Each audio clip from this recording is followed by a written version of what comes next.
Bienvenue dans ce nouveau numéro de Papillon Volé, le magazine du monde du handicap. Un face-à-face de vérité auquel nous vous convions afin de nous immiscer au cœur des problématiques multiples du handicap et de tenter de recoudre ensemble les déchirures sociétales portées par la différence. Agréger les énergies vives de tous les acteurs impliqués et libérer bien sûr la parole des personnes en situation de handicap pour plus de solidarité, tel est le cap renforcé de cette nouvelle saison de Papillon Volé. Sommaire. Apprendre à vivre avec une personnalité modifiée par le traumatisme crânien, c'est le pari de la FTCM. Mathieu Régent est fan d'anglais et compte bien décrocher son bac L à Gerville-Réache. Peintre et philosophe, Louis Marchand-Walter a le cœur plein de couleurs et une vraie raison d'exister. La vie plus que la vue, l'émotion des sens et la musique pour vertu, bravo Dani Verto. Signé pour avancer ensemble, Kourou rassemble les mains qui parlent, visite guidée en RSF. La course du ballon sonore fait plonger les joueurs, craquer pour un sport passionnant. Papillon volé, bon mag. J'étais couturier,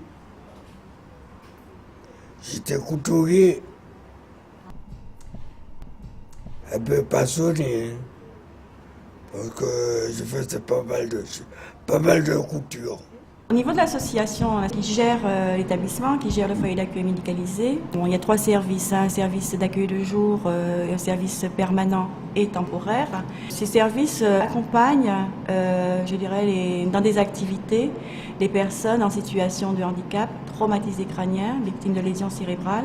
Ils sont accompagnés par des professionnels, une équipe paramédicale, kiné, ergo, ortho, psychomotricien, une équipe éducative. Et aussi bien entendu un psychologue et une neuropsychologue. Le projet d'établissement est élaboré en collaboration avec tous les professionnels. Nous avons besoin, d'une vision des professionnels pour pouvoir mettre en place un projet. Et il faut tenir compte aussi de la population que nous accueillons. Donc avec leurs besoins, leurs capacités et à partir de là, ce projet sera réactualisé dans le temps. Suite à un accident vasculaire cérébral, je suis ici depuis septembre 2010.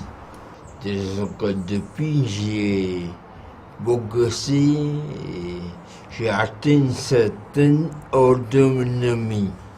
Bon, mais on sait très bien qu'au fil du temps, les amis s'en vont. On reste avec son handicap, qui fait plus ou moins peur. Et on ne veut pas non plus blesser les autres. On vient vers une institution où on pourrait trouver un regard positif, des professionnels qui sont à l'écoute, des professionnels qui comprennent ce dont vous avez besoin. Mon rôle est d'accompagner les résidents dans plus d'autonomie au quotidien.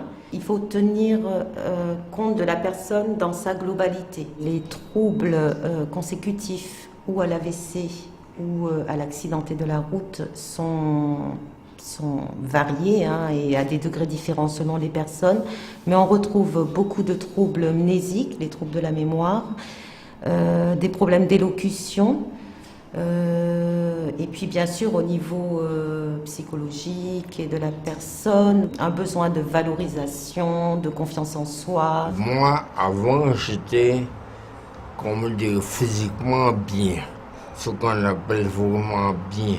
Suite à ma paralysie, ça a déclenché chez moi un diabète. Suite à ça, on a été obligé de m'amputer le bras. Bien sûr, nous tenons compte de leurs projets déjà personnels, de leurs projets de vie, de ce qu'ils veulent, de leurs besoins, de leurs intérêts, de leurs goûts. Et à partir de là, nous leur proposons donc un accompagnement adapté qui passe par des activités diverses comme la cuisine. Donc là, ça participe à plus d'autonomie, mais ça met aussi en jeu le plaisir. Donc il y a l'activité informatique que beaucoup affectionnent. Nous leur proposons une activité correspondance. Donc ils peuvent correspondre avec d'autres résidents de foyers de personnes traumatisées crâniennes. Oui, j'ai été accidenté par la voie publique. Et à la suite de l'accident, que je suis ici, ça fait du temps quelques années. Hein. Et pour moi, ça fait long. Hein. Moi, je dis que un accident est vite arrivé.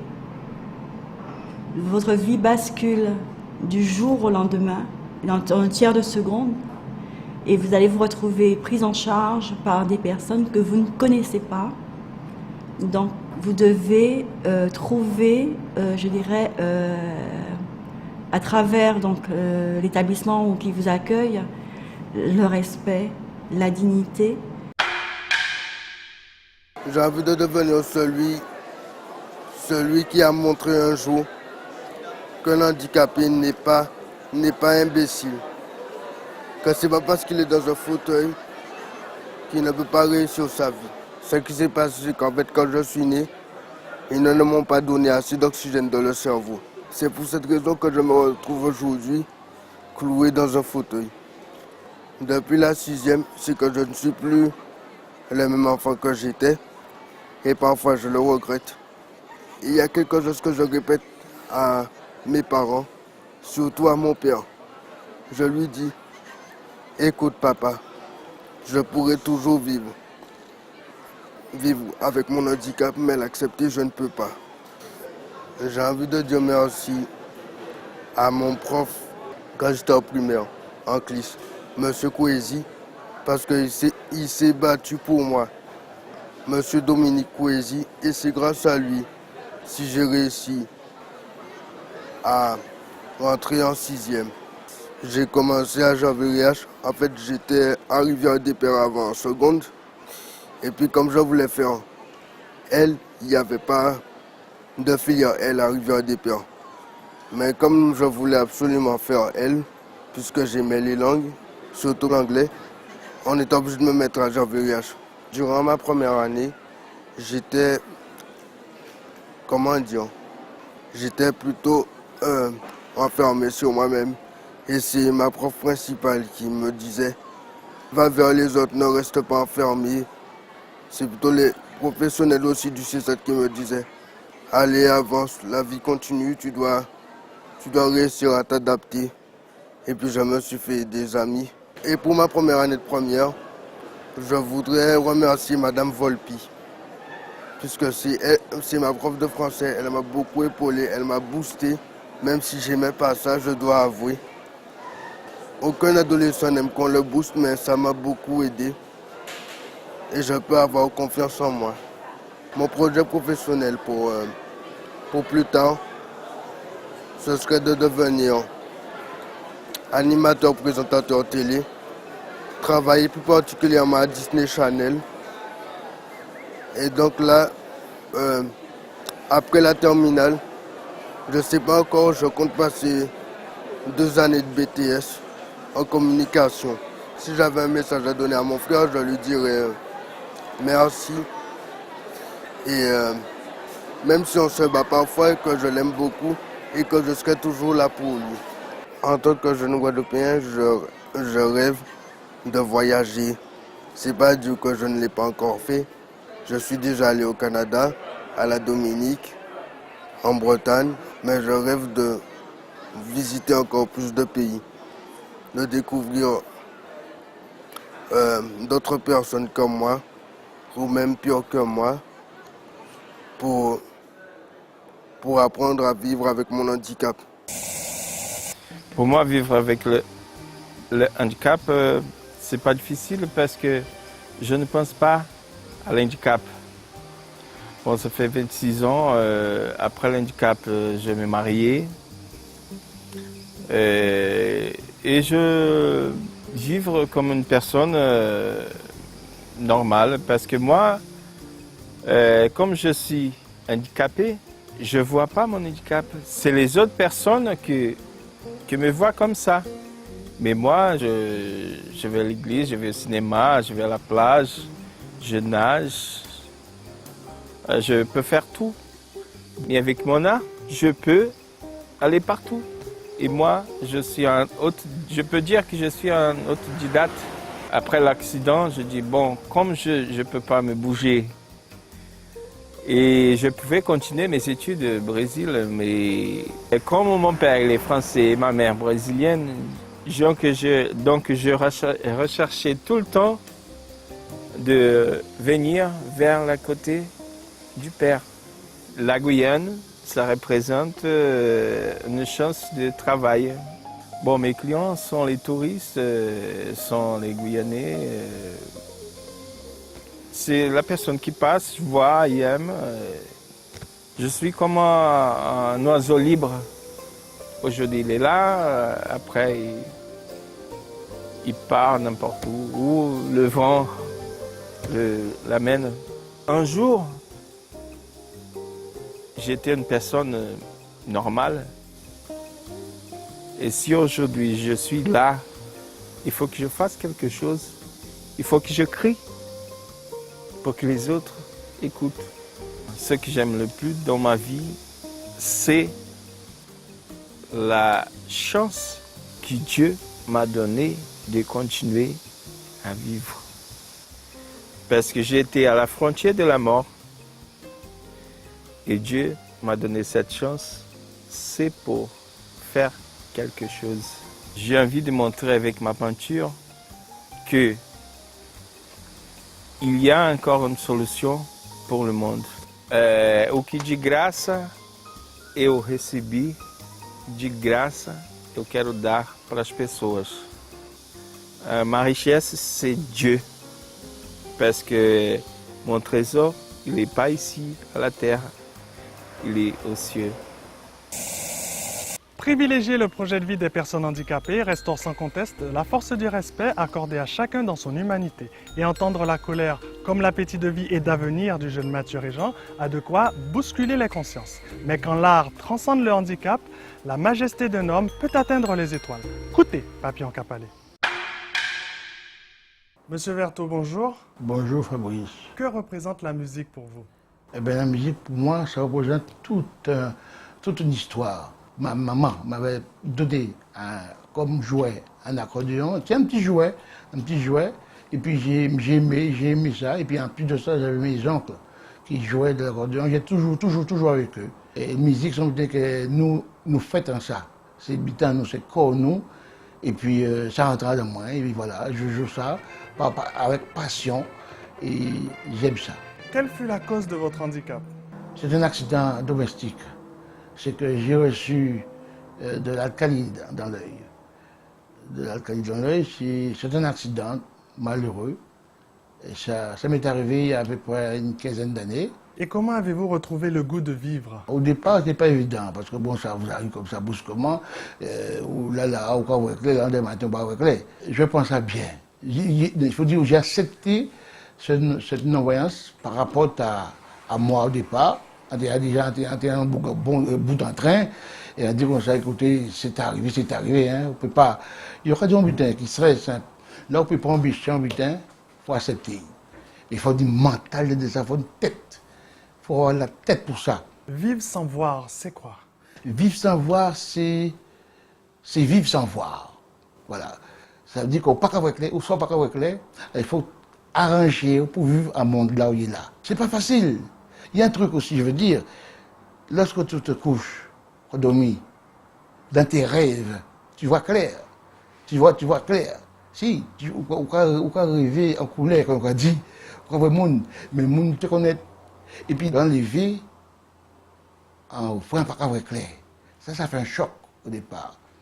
Et puis, l'enlever quand on voulait au vessie quelque part, et puis, quoi qu'on y ait, on va dire, attention, Dani, pas voir clair. Alors, il faut faire comme ça, il faut réfléchir comme ça. Et puis, il y a des choses qui sont en toi, des choses que tu avais, que tu t'en servais pas, que tu n'en avais pas besoin. Mais maintenant, tu en as besoin, tu t'en sers. Et on me dit qu'il est belle aussi. Là où il y a une petite madame, quand je vais le matin, il peut coller, vous passez ça, pas vrai, il coller. Il est toujours belle pour vous, toujours qu'à sourire. Ça, c'est agréable, ça. Ça, c'est agréable pour nos non-voyants. Vous nous parlez de vos enfants, de votre femme, mais quel père êtes-vous? J'ai été élevé très sévèrement. Très sévèrement par mon père. Et avec papa, moi, il ne fait pas ni répondre, ni dire oui, ni dire non. C'est simplement fonctionner. Faire ça, il doit faire. Mais une fois qu'il va à la période à présent, que Timoun, il aura dit Timoun changer. Non. Tu vas changer. C'est les parents, c'est nous qui avons changé. Nous qui avons changé. Moi, pas changé. Ça veut dire que si tout le monde bouge au butin, c'est mérité. Chez moi, je marche au mérite. Et pour dire qu'on va te au butin, puis qu'on va portable. Non, pas raison. Ou quoi, l'école à bridge, ou bouson portable, ok, bon portable. Et encore, il faut mériter. Il faut nous faire portable ça, en sens. Et quel mari êtes-vous derrière ce grand sourire? C'est très difficile de parler de ça par rapport à madame. Moi, un crédit comme papa moi. Parce que vous savez qu'on est l'enfant de quelqu'un. Pas mais j'ai un sévère aussi. L'endroit sévère pas sévère par rapport à madame là pour dire macho. Non, pas de type d'hasard. Non. Par contre, j'aime bien qu'on m'écoute. Lundi, on butin, tu sais, fais pas, tu ne connais pas quelque chose, c'est pas grave. Je t'explique. Je t'explique au lieu une fois, 2 fois, peut-être 3. Parce que si messieurs, 2 fois, ou pas comprendre, ou pas dire bien, ou pas comprendre, pas qu'on les mains, pas comprendre, pourquoi on pas comprendre là. Y a-t-il une sagesse en vous? Oui, je suis devenu très sage, sous passage. Ou que mêler. Même des fois, quand on boit de l'eau, ou qu'on manger, il faut aller tout doucement. Il faut avoir un amour, caresse, quoi chercher. Ça dit là qu'on va clair. Ouais, il y a une petite musique. On va comprendre comme ça. Mais moi, il faut être tout doucement parce qu'en fait, il est tombé. Même dans le madame, avant, l'entrée avec le con, madame, quoi, qui puis, il ne doit pas avec le quoi chercher, tu vois. Il y a plus de ça. Pourquoi trouver la sensation de la dame? Tu vois, quand il pourrait changer, tu vois, il y a un paquet de prêts. C'est-à-dire que là, on va la société a du bon dedans aussi. Mais il faut voir ça. Il y a des gens qui n'acceptent pas leur situation. Là, on passe cette situation, c'est grave. Pourquoi faire mal au même, oui? Là, accepter. On ne peut pas forcer, mais tu fais ce que tu peux faire. Moi, j'étais routier. On prend un camion de voiture. Ça n'a pas fait moi, on peut pas mettre voiture quand je me fais conduire. On va aller au Bagouao, si je vous mettez voiture, pas ouais, pas ouais, pas clair vous. Mais on bite qu'on fait tout le temps. Bonjour Dani, pourquoi moi? Pourquoi me dit là? Bon Dieu. Non, quand fait Dani, c'est Fabrice, c'est fini. C'est simple. Pourquoi vous non? Ah, vous non? Quand fait? Pourquoi vous non? Je suis complètement idiot. Idiot, pas ça. Votre plus grand bonheur? Bonheur, moi, c'est tout, moi, madame, moi, et mes amis, et mon accordéon, et la vie belle. Moi, je suis arrivée en Guyane en 2003. Je suis enseignante pour les enfants sourds. Et j'ai fait le constat qu'il y avait assez peu de choses pour les enfants sourds, en particulier à Kourou. Donc j'ai eu l'idée de créer une association avec 2 autres collègues. Nous avons créé en 2004 cette association. Au départ, elle était tournée vers les familles pour les aider à communiquer avec leurs enfants. Et puis petit à petit, d'autres parents sont venus, d'autres personnes ont eu envie de venir à l'association. Et maintenant, c'est ouvert à tout le monde. Mon fils, il est malentendant, il a 9 ans. On a su, il avait 2 ans et demi. Il a fait un implant, il avait 5 ans. L'implant, ça n'a pas fonctionné. Et il a refait un autre implant à 8 ans, il avait 8 ans. Et pour l'instant, on croise le doigt, ça marche. Ça a l'air de marcher. Je viens à l'association pour mon fils. Ensuite, il y a eu des enseignants qui ont eu envie de se former car ils sont susceptibles de recevoir dans leur classe un enfant en inclusion, un enfant malentendant. Enfin, nous avons eu pas mal de gens du domaine hospitalier également qui sont aussi, eux, susceptibles de rencontrer des sourds et malentendants dans leur travail. Puis après, il y a des gens qui sont motivés par l'esthétique de la langue aussi. Je me suis inscrite au cours de langue des signes, de parler avec les mains, par passion d'abord. Parce que depuis toute petite, j'adore la langue des signes. Je regardais les émissions à la télé et je coupais le son pour regarder, pour savoir un petit peu ce qu'ils disaient. Je comprenais vraiment rien, mais je sais pas, c'était vraiment par passion. J'étais fascinée par cette façon de parler. J'aimerais bien pouvoir en faire mon métier concrètement, quoi. Signer, j'aime signer et puis c'est tout. Attention, maman, elle va se fâcher. On demande aux gens de ne pas parler. C'est parfois très difficile pour certains, mais on demande de ne pas parler, donc effectivement le silence. Et puis après, eh bien, ils sont surpris parce qu'ils ont quelquefois beaucoup de mal à s'exprimer avec leurs mains. Et ce n'est pas si évident que ça de reproduire ce que le professeur donne comme signe. Et ils sont confrontés un petit peu aux difficultés qu'un enfant sourd a dans une classe, lui, à écouter toute la journée le professeur qui parle.